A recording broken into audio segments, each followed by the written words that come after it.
الرحمن علم القرآن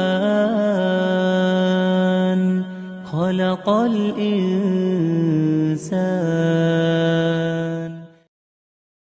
السلام عليكم ورحمة الله وبركاته. الحمد لله وكفى وسلام على عباده الذين اصطفى. أما بعد، أعوذ بالله من الشيطان الرجيم. بسم الله الرحمن الرحيم. والمؤمنون والمؤمنات بعضهم أولياء بعض يأمرون بالمعروف وينهون عن المنكر. رب اشرح لي صدري ويسر لي أمري واحلل عقدة من لساني يفقهوا قولي. رب زدني علما سبحانك لا علم لنا إلا ما علمتنا إنك أنت العليم الحكيم.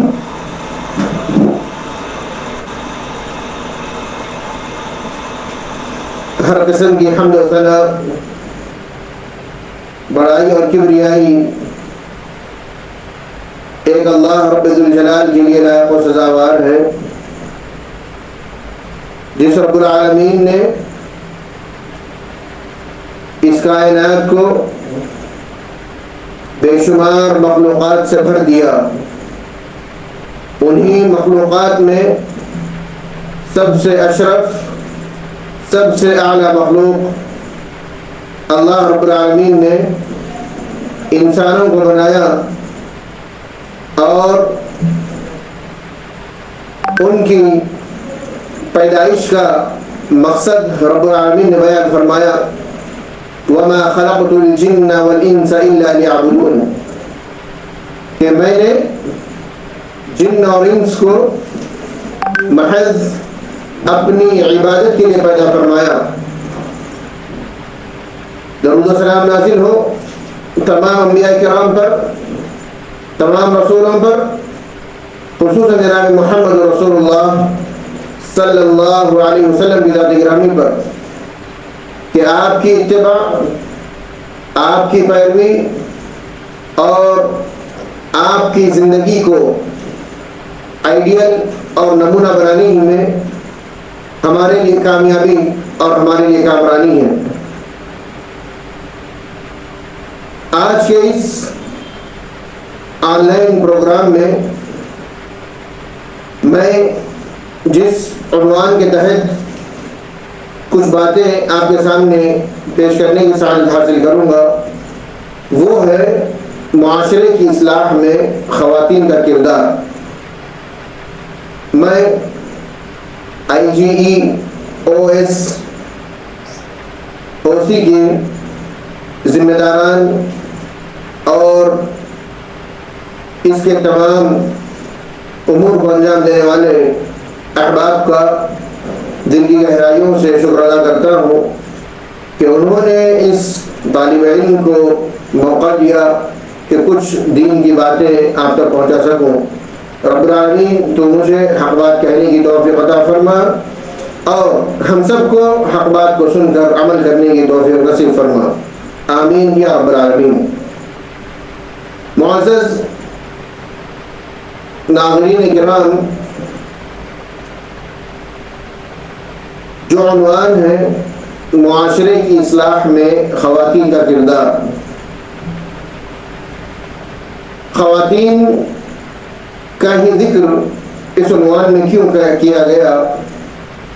اس لیے کہ اس وقت دنیا کی جو 8 ارب آبادی ہے، ان میں سے آدھی آبادی خواتین پر مشتمل ہے، چاہے وہ ماں کی شکل میں ہو، چاہے وہ بیوی کی شکل میں ہو، چاہے وہ بہن کی شکل میں ہو، چاہے وہ بیٹی کی شکل میں ہو.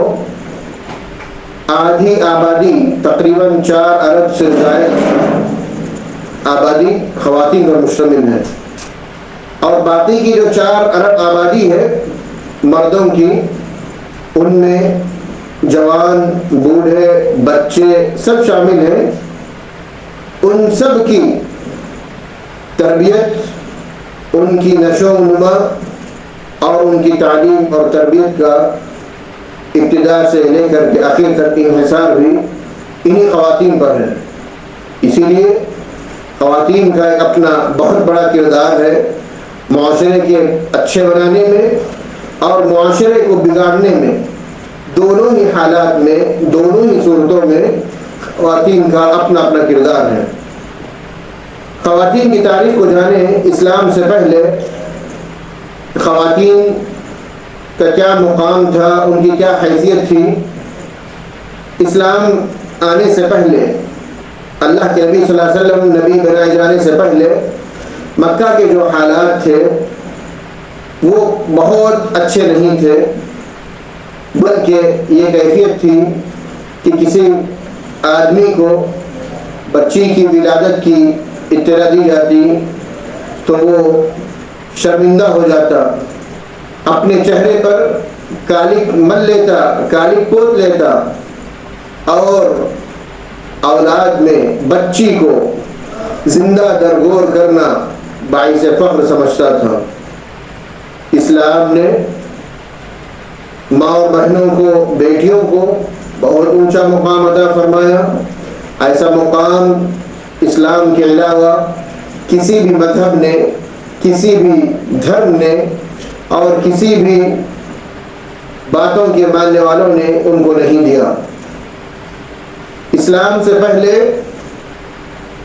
خواتین کے تعلق سے، عورتوں کے تعلق سے جو تصور تھا بہت برا تصور تھا، اور آج بھی جو لوگ اسلام کو نہیں مانتے، اسلام کی تعلیمات پر عمل نہیں کرتے، آج بھی ان کے پاس خواتین کی کوئی حیثیت نہیں۔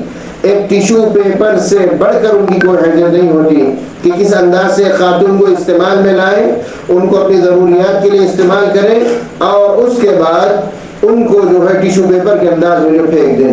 جس طرح ایک انسان کپڑے کا استعمال کرتا ہے، جب کپڑا گندا ہو جائے تو لباس تبدیل کرتا ہے، اسی طرح آج بھی بہت سارے دھرموں میں، بہت سارے مذہبوں میں خواتین کی اور عورتوں کی یہی حیثیت ہے، انہیں استعمال کرو اور ان کو استعمال کرنے کے بعد انہیں یوں ہی چھوڑ دو۔ اسلام نے عورتوں پر بہت بڑا احسان کیا، ایک ماں کی حیثیت سے بھی، ایک بیوی کی حیثیت سے بھی، ایک بیٹی کی حیثیت سے بھی اور ایک بہن کی حیثیت سے بھی اسلام نے خواتین کو بہت اونچا مقام عطا فرمایا، بہت اونچا مقام عطا فرمایا کہ ماں کی حیثیت سے، ماں کی خدمت کرنے پر اولاد کو جنت کی بشارت دی۔ ایک بیوی ہے، شوہر کی خدمت کرنے پر، اپنی اولاد کی صحیح تربیت کرنے پر ایسی عورت کو خوش نصیب عورت قرار دیا گیا۔ اسی طرح ایک بیٹی کو اس کا برابر کا حق دیا گیا، یہ اسلام کی تعلیمات ہے۔ اسی طرح بہنوں کو بھی اسلام نے بہت ہی اونچا مقام عطا فرمایا۔ عورت کے نصف معاشرہ ہونے میں سے کسی کو ذرا بھی شبہ نہیں ہے، بلکہ بعض نے تو عورت کو مکمل معاشرہ تسلیم کیا ہے، اس دلیل کے ساتھ کہ آدھا معاشرہ عورت ہے اور جو آدھا معاشرہ ہے وہ بھی عورت کی آغوش تربیت میں پروان چڑھتا ہے۔ عورت نیک ہو، عورت صالح ہو تو پورا معاشرہ صالح اور نیک ہوگا۔ عورت باشعور ہو اور اس کا دل اللہ کے ڈر سے معمور ہو تو معاشرے کو بھی آپ ایسا ہی پائیں گے جیسا کہ خاتون ہوگی۔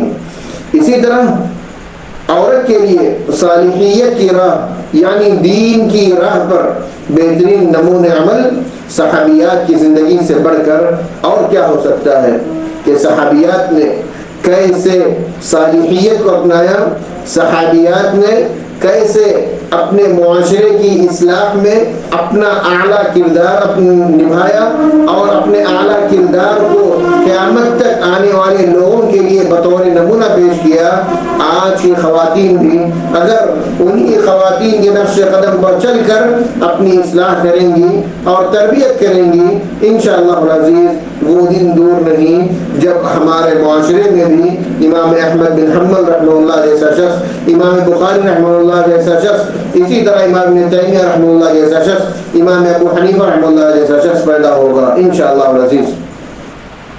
عورت کے لیے صالحیت کی راہ پر بہترین نمونے عمل صحابیات کی زندگی سے بڑھ کر اور کیا ہو سکتا ہے؟ ہمارے نسوانی معاشرے کے لیے صحابیات ایک مثال ہے اور الہی رول ماڈل ہے. ان کی زندگی سے آگہی حاصل کرنا، علم حاصل کرنا اور آشنائی حاصل کرنا امت مسلمہ کی خواتین میں خود اعتمادی اور اعلیٰ کردار کی بنیاد ثابت ہوگی. ایک تعمیری سوچ، ایک اچھی سوچ کی حامل بلند اخلاق معاشرے کی تعمیر میں صحابیات کی تاریخ ہی نمایاں رول ادا کر سکتی ہیں. مسلم خواتین کی نشاط ثانیہ کے لیے، یعنی ان کے اندر دوبارہ وہی کردار لانے کے لیے اور بیداری لانے کے لیے صحابیات کی تاریخ سے وابستہ ہونا آج کی خواتین کے لیے بہت ضروری ہے. عہد رسالت میں، یعنی اللہ کے نبی صلی اللہ علیہ وسلم کے زمانے میں، ہمیں مختلف سرگرمیوں میں مردوں کے ساتھ ساتھ خواتین کی شرکت برملا نظر آتی ہے. اس عہد کی خواتین نے اپنے اعمال اور اپنی آراء یعنی اپنی فکر کے ذریعے بسا اوقات اسلام کی اور رسول اللہ صلی اللہ علیہ وسلم کی حفاظت کی اور اسلام کی تحریک کو قوت اور طاقت بخشی. اس کے علاوہ اسلام کے غلبے اور اسلام کو اس دنیا کے چپے چپے میں پہنچانے میں خواتین کی کارکردگی کی مثالیں مختلف میدانوں میں ملتی ہیں.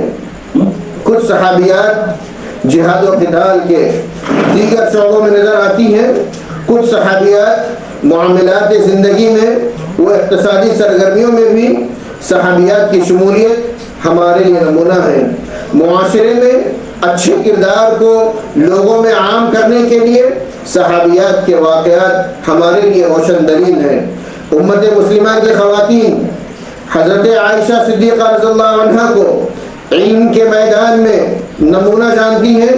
وہیں پر سیرت عائشہ کے بعد میں علامہ شبلی رحمہ اللہ فرماتے ہیں کہ صدیقہ کبریٰ یعنی حضرت عائشہ رضی اللہ عنہا کے سوا دنیا کی کون سی خاتون ہے جس نے مذہب، اخلاق اور تقدس کے ساتھ مذہبی، علمی، سیاسی، معاشرتی غرض گو نہ گو فرائض انجام دیے ہو اور جس نے اپنی زندگی کے کارناموں سے اللہ رب العالمین کو یاد کرنے کے نمونوں سے، اخلاق کی عملی مثالوں سے، روحانیت کی پاک تعلیموں سے اور دین و شریعت اور قانون کی تعلیم و تشریح سے دنیا کروڑوں عورتوں کے لیے ایک کامل زندگی اور گرا بہا عملی نمونہ چھوڑا ہے رضی اللہ عنہ، اور جس نے اس عظیم الشان تعداد نسوانی کو اپنے مذہبی، اجتماعی اور عملی احسانات سے گرا بار کیا ہے. معزز حاضرین، دور نبی میں صلی اللہ علیہ وسلم میں صحابیات کا رول عین فطری صلاحیت کے مطابق نظر آتا ہے. حضرت ام عمارہ رضی اللہ عنہا، اللہ اکبر، قربان جائیے آپ کی کوششوں پر اللہ رب العالمین آپ کی قبر کو نور سے بھر دے، آپ کی کوششوں کو صرف قبولیت بخشے. حضرت ام عمارہ رضی اللہ عنہا نے اپنے فطری میلان کے سبب جنگ کی ماہر تھیں اور وہ پورے اعتماد کے ساتھ جنگ احد میں نظر آتی ہیں. یمامہ میں ایک خون ریز لڑائی جو جنگ یمامہ کے نام سے مشہور ہے، ام عمارہ رضی اللہ عنہا بھی شریک تھیں اور جب تک ان کا ہاتھ زخمی نہ ہوا دشمنوں سے لڑتی رہی. اس دن جنگ یمامہ میں ام عمارہ رضی اللہ عنہا کو 12 زخم لگے تھے. حضرت عمر فاروق رضی اللہ عنہ کے زمانے میں اسلام کو جزیرہ نما عرب سے باہر قدم رکھنے کے لیے مشرق کی ان دو پرزور طاقتوں سے مقابلہ کرنا پڑا جو دنیا میں روم اور ایران کے مہم ناموں سے مشہور ہیں. رومیوں کا وہ سب سے خون ریز معرکہ جس پر ان کی قسمت کا آخری فیصلہ تھا جو خون یرموک کے نام سے مشہور ہے، اور ایرانیوں کی وہ آخری سب سے پرزور کوشش جس سے زیادہ زور و قوت صرف کرنا تخت کیانی کے امکان میں نہ تھا وہ جنگ قادسیہ تھا. جنگ یرموک اور جنگ قادسیہ اسلام اسلامی تاریخ کی بہت عظیم جنگیں تھیں. یہ دونوں معرکے تاریخ اسلام کے بہترین کارنامے ہیں جنہوں نے پھیلنے کے لیے اسلام کا راستہ صاف کر دیا. اس معرکہ میں مسلمانوں کی تعداد 30,000 تھی. کئی ہزار شہداء کی تجہیز و تدفین کا کام بشمول قبریں کھودنے کے خواتین صحابیات نے انجام دیا. تھا.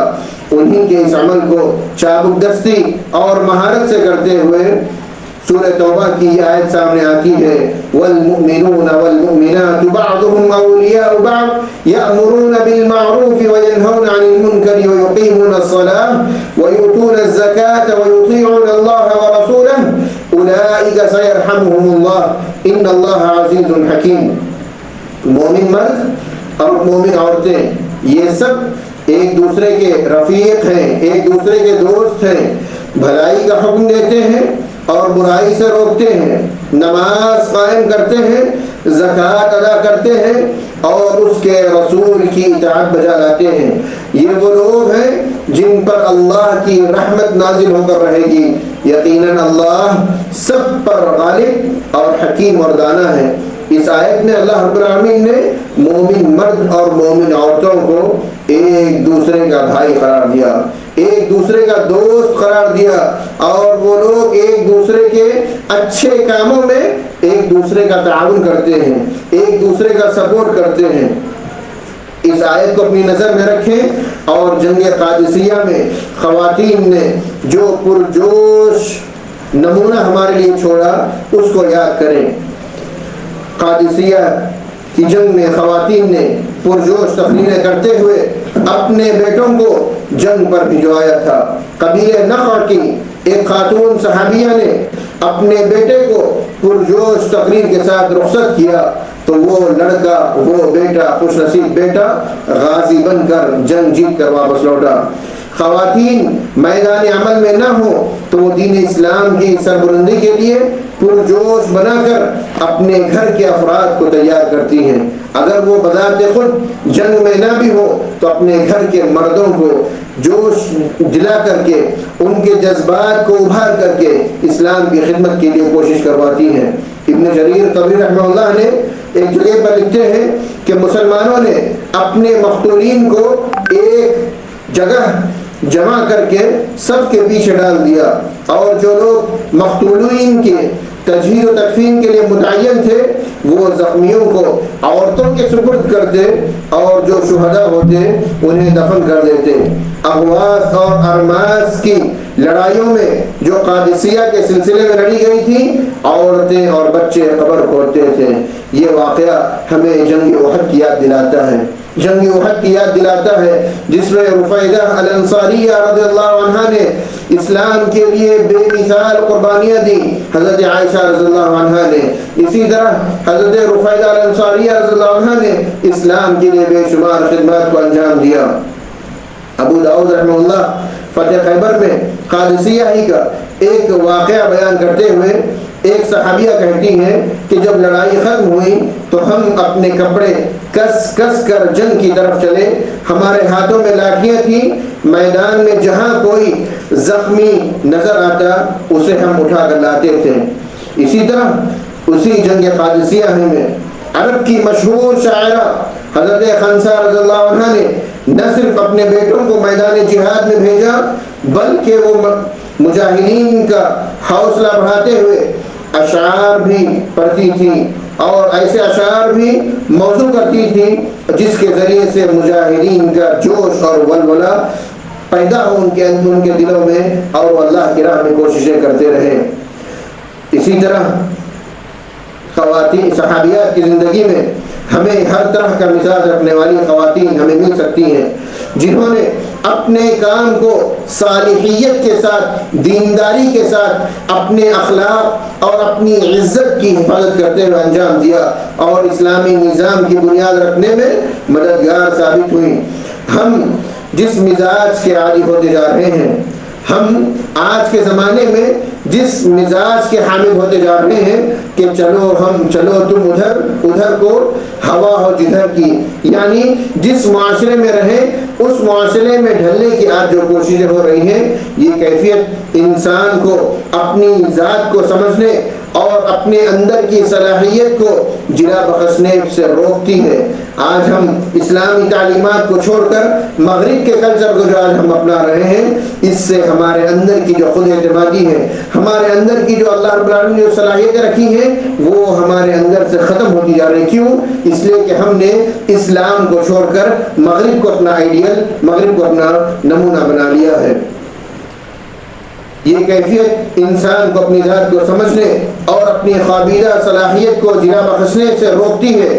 ان الجھنوں کے ساتھ ساتھ ہم دیگر نظریات سے متاثر ہو کر آنے والی نسلوں کو احساس کمتری کا شکار بنا رہے ہیں۔ یاد رہے، اپنی فطری صلاحیت جو اللہ نے ہمیں عطا کی ہے، اس کے مخالف عمل سے ہم زندگی کا اطمینان کھو دیتے ہیں اور اپنی طبیعت پر جبر کرتے ہیں۔ ہمیں دوسری تہذیب کی نقالی یا کسی دوسری خاتون کی طرح عمل کے بجائے اپنے مزاج کے مطابق اپنی زندگی کو سنوارنے کی کوشش کریں۔ یہ بات ہمیشہ پیش نظر رہے کہ ہمارے ہر کام کا مقصد صرف اور صرف للہیت ہو، اخلاص پر مبنی ہو۔ گھریلو زندگی کا مزاج رکھنے والی خواتین حضرت خدیجہ رضی اللہ عنہا کو نمونہ بنائیں۔ اللہ اکبر، اللہ اکبر۔ یہ وہ خوشبخت ترین جنتی خاتون ہے، خوشبخت خاتون، جنتی خاتون ہے کہ جن کو اللہ رب العالمین نے اور اللہ کے حبیب صلی اللہ علیہ وسلم نے دنیا ہی میں ان کی زندگی ہی میں بے شمار مرتبہ جنت کا سرٹیفکیٹ دیا اور جنتی خاتون ہونے کا انہیں اعزاز ان کی زندگی میں دیا۔ یہ وہ خاتون ہے رضی اللہ عنہا کہ جن کو سلام کرنے کے لیے آسمان سے حضرت جبرائیل امین نازل ہوا کرتے تھے۔ یہ وہ خاتون ہے جنہوں نے اسلام کے لیے اپنا مال، اپنی جان اور اپنا سب کچھ قربان کر دیا۔ یہ وہ خاتون ہے جنہوں نے اسلام کے لیے اور اللہ کے نبی صلی اللہ علیہ وسلم کو تسلی دینے کے لیے اپنا سب کچھ قربان کر دیا۔ آپ واقعات کو جانتے ہیں کیسے انہوں نے اللہ کے نبی صلی اللہ علیہ وسلم کو تسلی دی۔ گھریلو زندگی کا مزاج رکھنے والی خواتین حضرت خدیجہ رضی اللہ عنہا کو اپنا آئیڈیل اور نمونہ بنائے۔ پیارے نبی کے ساتھ حضرت خدیجہ رضی اللہ عنہا کی بے لوث رویے پر نظر ثانی کریں اور اپنے خاندان کے افراد سے بے پناہ محبت، اطاعت شعاری، استغنا، بے نیازی، فرمانبرداری اور ثابت قدمی کی نظیر دیتی رہیں۔ شعب ابی طالب کے دوران جب اللہ کے نبی صلی اللہ علیہ وسلم کو اور جو لوگ ایمان لائے اور آپ کے خاندان کے قریبی لوگوں کو مکہ کی زندگی میں شعب ابی طالب میں 3 سال رکھا گیا، تو اس 3 سالہ مدت میں حضرت خدیجہ رضی اللہ عنہا بھی آپ کے ساتھ رہیں اور ہر قسم کی تکلیفیں برداشت کرتی رہیں، یہاں تک کہ آپ کا جسم کمزور پڑ گیا اور شب ابی طالب سے نکلنے کے کچھ ہی دنوں کے بعد حضرت خدیجہ رضی اللہ عنہا کا انتقال ہو گیا۔ جس سال حضرت خدیجہ رضی اللہ عنہا کا انتقال ہوا، اللہ کے رسول صلی اللہ علیہ وسلم نے اس سال کو عام الحزن یعنی غم کا سال قرار دیا۔ دیکھیں کیسے اللہ کے نبی صلی اللہ علیہ وسلم کے آگے اپنے مال کو انشاور کرتی تھی، ہمیشہ اللہ کے نبی صلی اللہ علیہ وسلم کے سپورٹ پہ رہا کرتی تھی۔ کبھی آپ نے اف تک یہ نہیں کہا اے اللہ کے نبی یہ تکالیف آپ کیوں برداشت کر رہے ہیں۔ ایک بیوی کو ایسے ہی کردار کا حامل ہونا چاہیے، اپنے شوہر کی تکلیف کو سمجھ کر، اپنے شوہر پر آنے والی مشکلوں کو سمجھ کر اس کو تنہا نہ چھوڑیں بلکہ اس کو حوصلہ دیتے رہیں، اس کا ساتھ دیتے رہیں، اس کا تعاون کرتے رہیں۔ اسی طرح حضرت فاطمہ رضی اللہ عنہا کی شخصیت کا غالب مزاج گھریلو زندگی کو اچھے انداز سے بنانا ہے۔ اللہ کے نبی صلی اللہ علیہ وسلم نے حضرت فاطمہ رضی اللہ عنہا کو جو کہ آپ کی لخت جگر تھی، جو آپ کے دل کا ٹکڑا تھی، جو آپ کی شخصیت کے بہت زیادہ قریب تھی، آپ کی چال چلن میں، آپ کی گفتار میں اللہ کے نبی صلی اللہ علیہ وسلم کا عکس نظر آیا کرتا تھا۔ آپ کی گفتگو کے انداز میں، آپ کے اٹھنے بیٹھنے کے انداز میں اللہ کے نبی صلی اللہ علیہ وسلم کا عکس نظر آتا تھا. یہ وہ نیک خاتون ہے کہ جن کو اللہ کے نبی صلی اللہ علیہ وسلم نے جنتی خواتین کا سردار قرار دیا, جنتی خواتین کا سردار قرار دیا. حضرت فاطمہ رضی اللہ عنہ, آپ ان کی سیرت کو پڑھیں کہ کیسے انہوں نے اپنی گھریلو زندگی میں صبر اور شکر اور قناعت کے ساتھ زندگی گزارتی رہیں. آپ انہیں سیرت میں اسی کام کو پورے اعتماد کے ساتھ اور انتہائی کامیابی کے ساتھ کرتے ہوئے پائیں گے. مسافرین کے لیے غذا کی ضروریات حضرت فاطمہ رضی اللہ عنہ کے گھر سے ہمہ وقت پوری ہوتی تھی. گویا اللہ کی راہ میں اپنا کردار ادا کرنے کے پورے مواقع ایک خاتون کے پاس موجود تھے. ایک مرتبہ کا واقعہ ہے, اللہ کے نبی صلی اللہ علیہ وسلم کے پاس آپ تشریف لائیں اور کہا کہ اللہ کے رسول صلی اللہ علیہ وسلم اپنے دونوں ہاتھ دکھائیں اور کہا اللہ کے نبی صلی اللہ علیہ وسلم گھر میں چکی پیستے ہاتھوں میں چھالے آ جاتے ہیں, آپ میرے لیے غلام کا انتظام کر دیجئے. اللہ کے نبی صلی اللہ علیہ وسلم نے انہیں دنیا کی فکر سے ہٹا کر آخرت کی فکر پر لگا دیا اور کہا بیٹا کیا میں تمہیں اس سے بہتر بات نہ بتاؤں, جب تم سونے کا ارادہ کرو بستر پر جاؤ 33 مرتبہ سبحان اللہ, 33 مرتبہ الحمدللہ, 33 مرتبہ اللہ اکبر پڑھو, تمہارے جسم کی تھکان دور ہو جائے گی. آج بھی ہمارے گھریلو خواتین گھر کے کام کاج سے تھک جاتی ہیں, گھر کے کام کاج کر کے تھک جاتی ہیں. انہیں بھی حضرت فاطمہ رضی اللہ عنہ کے اس کردار کو یاد کرتے ہوئے اس پر عمل کرنا چاہیے کہ کیسے اللہ کے نبی صلی اللہ علیہ وسلم نے ان کو دنیاوی امور سے ہٹا کر کے ان کے ذہن کو آخرت کی طرف لگا دیا. آج آپ تعلیم یافتہ خواتین کو یہ بھی افسوس کے ساتھ یہ کہتے ہوئے سنیں گے کہ ہم کچھ نہیں بن سکے, زندگی تو گھر کے کاموں ہی میں ختم ہو گئی. اتنی تعلیم حاصل کرنے کے باوجود وہ گھر میں ہی رہی. یعنی آج کے زمانے کے تعلق سے کہ آج کے زمانے کی خواتین, نوجوان لڑکیاں, شادی شدہ لڑکیاں, عورتیں یہ کہتے ہوئے نظر آتی ہیں کہ ہم تو انجینئرنگ کیے تھے, ہم تو اکنامکس پڑھے تھے, ہم تو فزکس پڑھے تھے, لیکن شادی کے بعد سب کچھ جو ویسے ہی دھرا کا دھرا رہ گیا. یہ افسوس کرتے ہوئے نظر آتے ہیں. میری ماں اور بہنوں, یہ افسوس کرنے کی بات نہیں. آپ شوہر کی خدمت میں لگی ہوئی ہیں, آپ اپنی اولاد کی خدمت کرنے کے لیے لگی ہوئی ہیں, ان کی اچھی تربیت کے لیے لگی ہوئی ہیں. آپ اپنی صلاحیت کو اپنے گھر کے اچھے بنانے میں, اپنے گھر کے دیندار بنانے میں, اپنے گھر کو اچھا بنانے میں, اپنے گھر کو سنوارنے میں, اپنے خاندان کو سنوارنے میں, اپنے رشتہ داروں کو سنوارنے میں, اپنے محلے کو سنوارنے میں لگائیں گے. یقین مانیے آپ کی کوئی صلاحیت ضائع نہیں ہوئی, آپ کی کوئی صلاحیت ضائع نہیں ہوئی, آپ کی کوئی صلاحیت برباد نہیں ہوئی. بلکہ اگر آپ اپنے بچوں کی, اپنی اولاد کی, اپنے گھر والوں کی دینی تربیت کریں گے, یہی آپ کی دنیاوی اور آخرت کی کامیابی کے لیے کافی اور ضامن ہوگا.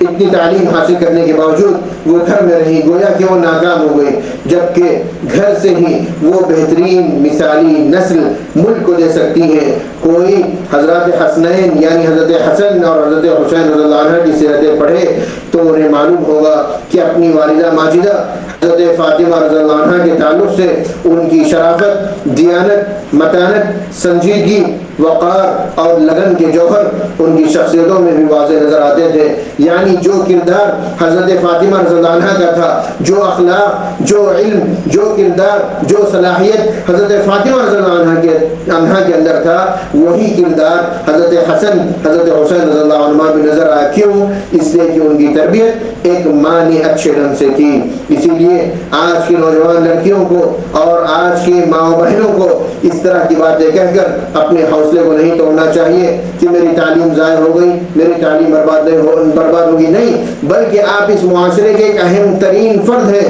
ایک ماں کی حیثیت سے, ایک بیوی کی حیثیت سے, ایک بہن کی حیثیت سے, ایک بیٹی کی حیثیت سے آپ کا کردار ہمیشہ اعلیٰ سے اعلیٰ رہا ہے. ماؤں کے ذریعے سے ہی اللہ رب العالمین نے انبیاء کو پیدا فرمایا, ماؤں کے ذریعے سے ہی اللہ رب العالمین نے صحابہ کی ایک عظیم جماعت ہم تک پہنچائی, ماؤں کے ذریعے سے ہی اسلام کی تعلیمات دنیا کے چپے چپے میں پہنچی. انہی ماؤں کے ذریعے سے ہی ایسی اولاد انہوں نے جنی کہ تاریخ ایسی مثال نہیں پیش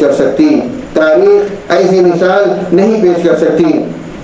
اسی لیے ہر خاتون اپنی صلاحیت کے مطابق پورے اعتماد کے ساتھ اپنا کردار، اپنی تعلیم، اپنا جوہر بقدر استطاعت اپنے معاشرے کی اصلاح کے لیے ادا کرے۔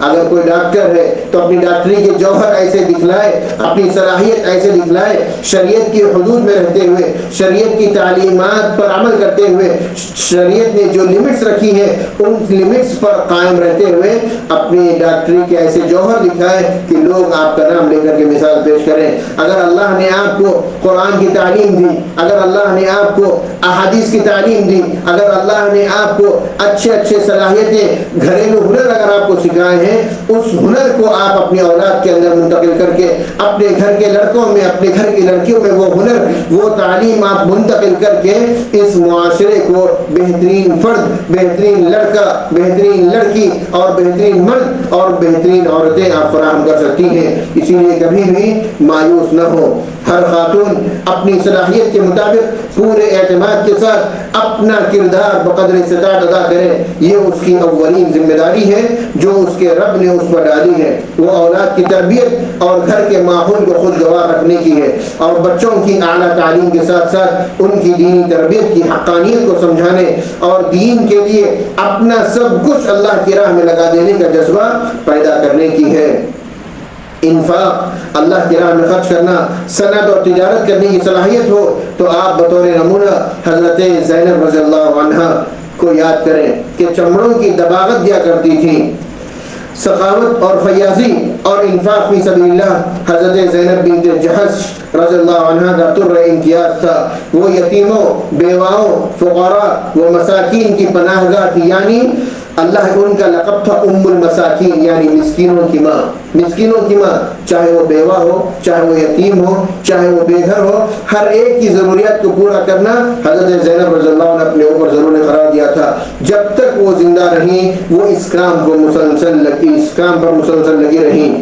ان کے انفاق کا، اللہ کی راہ میں خرچ کرنے کا یہ عالم تھا کہ جب حضرت زینب رضی اللہ عنہ وفات پا گئی تو حضرت فاطمہ رضی اللہ عنہ نے کہا، ہائے زینب، ہائے زینب، تم تو چلی گئی اور اپنے پیچھے یتیموں، بیواؤں، فقراء و مساکین کو چھوڑ گئی۔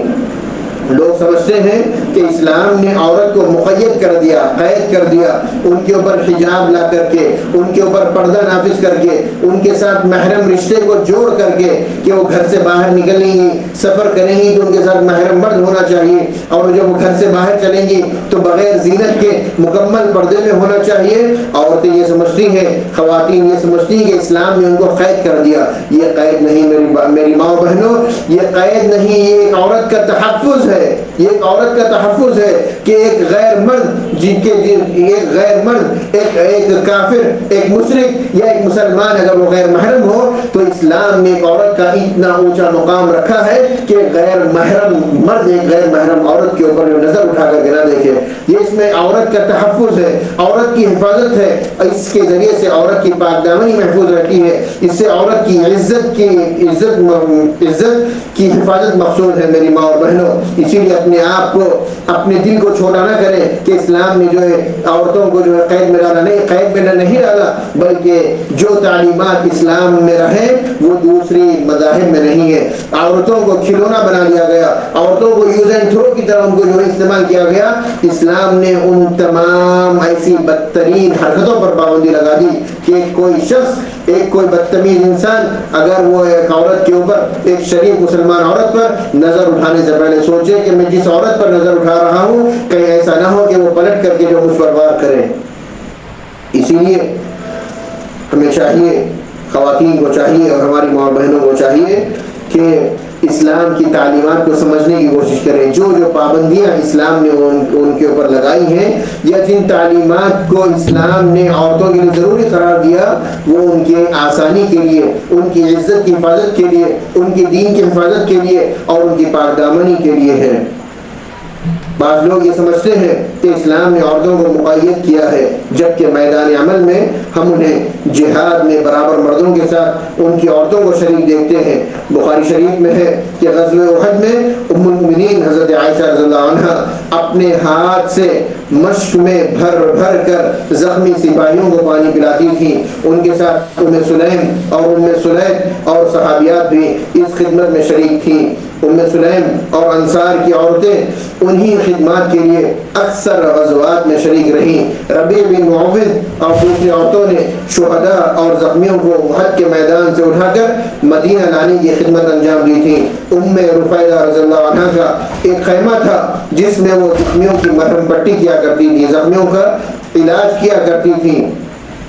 اسی طرح زیاد اشجعیہ اور دوسری 5 خواتین نے غزوہ خیبر میں چرخہ کاٹ کر مسلمانوں کو مدد دی تھی۔ وہ میدان سے تیر اٹھا کر لاتی تھی اور سپاہیوں کو ستو پلاتی تھی۔ اسی طرح حضرت عطیہ رضی اللہ عنہ نے 7 غزوات میں صحابہ کرام کے لیے کھانا پکایا تھا۔ یعنی ان واقعات کے ذریعے سے آپ سمجھ سکتے ہیں کہ اللہ کے نبی صلی اللہ علیہ وسلم کے زمانے میں صحابیات بھی دین کے کاموں میں، نیک کاموں میں اللہ کے نبی صلی اللہ علیہ وسلم کے ساتھ اور صحابہ کرام کے ساتھ پیش رہیں۔ ان تمام واقعات سے مذہبی ولولہ، قومی ہمدردی، غیرت اور بہادری کے علاوہ ان کی خدمات بھی تفصیل کے ساتھ آپ سمجھ سکتے ہیں۔ ہمیں صحابیات کی زندگی اس آیت کی مصداق نظر آتی ہے۔ اللہ رب العالمین نے فرمایا للرجال نصیب مما اکتسبوا وللنساء نصیب مما اکتسبن واسألوا اللہ من فضلہ ان اللہ کان بکل شیء علیما، کہ جو کچھ مردوں نے کمایا ہے اس کے مطابق ان کا حصہ ہے، اور جو کچھ عورتوں نے کمایا ہے اس کے مطابق ان کا حصہ ہے۔ اللہ سے اس کے فضل کی دعا مانگتے رہو، یقیناً اللہ ہر چیز کا علم رکھتا ہے۔ قرآن کریم کی یہ آیات قرن وسطیٰ کی خواتین کو ہمیشہ ذہن اسلام، ہمیشہ دین اسلام کی سربلندی ہو یا میدان علم و عمل، ہم انہیں چاق و چوبند پاتے ہیں۔ سورہ ممتحنہ کی آیت نمبر 10 میں رب العالمین نے صحابیات کی ہجرت میں شمولیت کا ذکر ان الفاظ میں فرمایا یا ایھا الذین آمنوا اذا جاءکم المؤمنات مہاجرات فامتحنوہن اللہ اعلم بایمانہن، اے لوگوں جو ایمان لائے ہو، جب عورتیں ہجرت کر کے تمہارے پاس آئیں تو ان کے مومن ہونے کی جانچ پڑتال کر لو، اور ان کے ایمان کی حقیقت اللہ ہی بہتر جانتا ہے، اللہ علیم اور حکیم ہے۔ اس سے بھی واضح ہے کہ دین اسلام کے لیے ان کی ہجرت کی بھی اللہ تعالیٰ نے ویسے ہی جانچ کرنے کے حکم دیا جیسا کہ مردوں کے تعلق سے حکم دیا تھا۔ اسی طرح اللہ کے نبی صلی اللہ علیہ وسلم پر بیعت کرنے کے معاملے میں بھی صحابیات نے بھی اسی طرح کی جس طرح مردوں نے کی تھی۔ فرق یہ تھا کہ صحابیات پردے کی آڑ سے اللہ کے نبی کے ہاتھ پر بیعت کیا کرتی تھی، اور صحابہ کرام اللہ کے نبی صلی اللہ علیہ وسلم کے مبارک ہاتھ پر بیعت کیا کرتے تھے۔ حضرت مبشرہ انصاریہ رضی اللہ عنہ کا ذکر تاریخ میں ملتا ہے کہ جو غلہ پائی تھی پیارے نبی ان کے باغ میں تشریف لائے، پوچھا گیا کہ کھجور کے درخت کس نے لگائے ہیں؟ کہنے لگی مسلمانوں نے۔ آپ نے فرمایا مسلمان کے اگائے ہوئے درخت کے پھل کوئی جانور یا مسافر کھا لے تو اس کے لیے یہ صدقہ ہے، اسی طرح اس واقعے کو سننے کے بعد، اس حدیث کو سننے کے بعد صحابیہ نے کہا اے اللہ کے نبی صلی اللہ علیہ وسلم اس باغ کو اللہ کی راہ میں دے دیتی ہوں۔ یہ صحابہ کرام کا جذبہ دین پر عمل کرنے کے تعلق سے، اور اپنا اثر قیامت تک آنے والی عورتوں کے لیے، خواتین کے لیے نمونہ چھوڑا کہ وہ معاشرے کے کسی بھی حصے سے کبھی بھی وہ پیچھے نہیں رہی، نہ تعلیم کے معاملے میں، نہ تربیت کے معاملے میں، نہ اخلاق کے معاملے میں، نہ میدان جہاد کے معاملے میں، نہ دعوت و تبلیغ کے معاملے میں۔ ہر کوئی اپنے اپنے میدان کو جان کر، اپنے اپنے میدان کو سمجھ کر دین کی خدمت کرتے رہے اور معاشرے کی اصلاح میں اپنا کردار ادا کرتے رہے۔ اسی طرح صحابیات کے تعلق سے دوران مطالعے میں یہ بات آتی ہے کہ صحابیات نے علم دین کے حاصل کرنے کے معاملے میں بھی مردوں سے وہ کبھی پیچھے نہیں رہی، اور اسی طرح اسلام کی تعلیمات کو لوگوں میں عام کرنے کے تعلق سے جب بھی کوئی مسئلہ ہوتا، اللہ کے نبی صلی اللہ علیہ وسلم کے انتقال کے بعد لوگ حضرت عائشہ رضی اللہ عنہ کی طرف رجوع کرتے اور ان سے پوچھا جاتا، فتوے پوچھے جاتے وہ جواب دیتی، فتوے پوچھے جاتے ان سے مسائل پوچھتے، لوگ ان کے پاس آ کر کے اپنے مسائل کو حل کرتے۔ اسی طرح یہ سلسلہ چلتا رہا یہاں تک کہ حضرت عائشہ رضی اللہ عنہ کا انتقال ہو گیا۔ ان کے تعلق سے یہ بات آتی ہے حضرت عائشہ رضی اللہ عنہ کے شاگردوں کی تعداد صحابہ کرام کے علاوہ 10,000 سے زیادہ تھی، 10,000 سے زیادہ، 8,000 تو صحابہ کرام ان کے شاگرد رہے، اس سے بڑھ کر جو ہے 10,000 سے زائد 10,000 سے بڑھ کر صحابہ کرام کے علاوہ خواتین اور مرد حضرات بھی آپ سے علم حاصل کرنے کے لیے آیا کرتے تھے۔ میری ماں اور بہنوں، خاص طور پر میں آپ کو آج کے درس کے ذریعے سے یہ پیغام دینا چاہتا ہوں، اگر آپ ایک شوہر کے ماتحت بیوی کے رول میں ہیں تو آپ اپنے کردار کو دیکھیں۔ اللہ کے نبی صلی اللہ علیہ وسلم نے اپنی بیویوں کے ساتھ کیسے زندگی گزارا، آپ کی ازواج مطہرات نے اللہ کے نبی کے ساتھ اپنی زندگی کیسے گزاری، ان کو اپنی نظر میں رکھ کر اگر آپ اپنا کردار نبھائیں گی، ہمارا معاشرہ پاکیزہ ہوگا، ہمارا معاشرہ درست ہوگا، ہمارے معاشرے سے اخلاقی برائیاں دور ہوں گی، ہمارے معاشرے میں اچھے اخلاق جو ہے آگے بڑھیں گے، اور ہمارے آنے والی نسل بہت اچھے انداز سے ان کی تربیت ہوگی۔ اگر آپ ایک ماں کے روپ میں ہیں تو آپ حضرت خدیجہ رضی اللہ عنہ کو اپنے آئیڈیل مانیں، ام سلیم رضی اللہ عنہ کو، اسی طریقے سے دیگر صحابیات کو جنہوں نے اپنی اولاد کی ایسی تربیت کی کہ رہتی دنیا تک کے لیے اللہ نے ان کو روشن نمونہ ہمارے لیے بنا دیا۔ اگر آپ ایک بیٹی کے کردار میں ہیں تو حضرت فاطمہ کو اپنی نگاہ میں رکھیں، کیسے وہ اپنے والد کی خدمت کرتے رہیں، کیسے انہوں نے اپنے شوہر کی خدمت کی، کیسے انہوں نے اپنے اولاد کی تربیت کی۔ اگر آپ بہن کے روپ میں ہیں تو آپ فاطمہ رضی اللہ عنہ کی بہنوں کو دیکھیں، حضرت زینب رضی اللہ عنہ، حضرت رقیہ رضی اللہ عنہ، حضرت ام کلثوم رضی اللہ عنہ، کیسے انہوں نے اپنے کردار کو نبھایا، بہنوں کے کردار کو نبھایا۔ اگر آپ بہنوں کے کردار میں ہیں تو آپ حضرت اسماء رضی اللہ عنہ کو دیکھیں، کیسے انہوں نے حضرت عائشہ رضی اللہ عنہ کی بہن کا کردار نبھایا۔ اسی طرح آپ کو ایسے بے شمار واقعات تاریخ میں اور صحابیات کی سیرت میں ملیں گی جو ہمیں یہ درس دیتی ہیں، پیغام دیتی ہیں کہ ہم ایک اگر ماں کے روپ میں ہے، ایک بہن کے روپ میں ہے، ایک بیٹی کے روپ میں ہے، تو ہم بھی اپنے اچھے کردار کو نبھا کر کے اپنے ماحول میں رہ کر، اپنے گھر کی چار دیواری میں رہ کر ہم بھی اپنی نسل کو، اپنے گھر والوں کی دینی تربیت کر سکتے ہیں، تاکہ ہمارے معاشرے سے ظلم کا خاتمہ ہو، بدعات کا خاتمہ ہو، خرافات کا خاتمہ ہو۔ لیکن ان سب کے لیے یہ شرط ہے کہ ہم سب سے پہلے علم دین کی راہ پہ آئیں، علم دین کی راہ پہ آئے۔ علم دین کے بغیر کوئی بھی معاشرہ ڈیولپ نہیں ہو سکتا، کوئی بھی معاشرہ آگے نہیں بڑھ سکتا۔ اسی لیے علم کے ساتھ ساتھ اگر آپ اپنے اندر صلاحیتیں پیدا کرنی چاہتے ہیں، صلاحیتیں اسلام کی تعلیمات کے دائرے میں رہ کر علم حاصل کرنا چاہتے ہیں، وہ علم جس کے ذریعے سے آپ ایک امت کو فائدہ پہنچا سکتے ہیں، اللہ کی مخلوق کو جو فائدہ پہنچا سکتے ہیں، اس علم کو ضرور آپ جو ہے لوگوں میں سکھا سکتی ہیں، لوگوں میں عام کر سکتے ہیں۔ لیکن شرط یہ ہے کہ اسلامی تعلیمات کے درمیان رہ کر کے ایسا نہیں ہو سکتا کہ ایک مسلمان لڑکی بے پردہ ہو کر جائے کہ وہ وہاں جا کر کے میڈیکل کالج میں ایڈمیشن لے، ایسا نہیں ہو سکتا۔ ایک مسلمان لڑکی انجینئرنگ کالج میں جا کر کے بے حیائی کے ساتھ، بدتمیزی کے ساتھ ایسے ماحول میں علم حاصل کرے کہ جہاں پر افراتفری ہو، جہاں پر بے حیائی ہو، جہاں پر لڑکوں اور لڑکیوں کا اختلاط ہو، ایسے ماحول میں جانے سے اسلام نے منع کیا ہے۔ ایسے ماحول میں رہ کر تعلیم حاصل کرنے سے اسلام نے منع کیا ہے۔ اس مسلمان عورت کی آبرو، مسلمان لڑکی کی عزت، یہ ان سب سے بڑھ کر ہے جو ایک عورت جو تعلیم کے نام پر حاصل کرنا چاہتی ہے۔ فیشن کے نام پر آج بہت ساری بے حیائی ہمارے معاشرے میں عام ہے۔ اگر ان چیزوں پر آج ہم روک نہیں لگائیں گے تو آنے والا زمانہ آنے والے زمانے میں بہت بڑا فساد ہوگا۔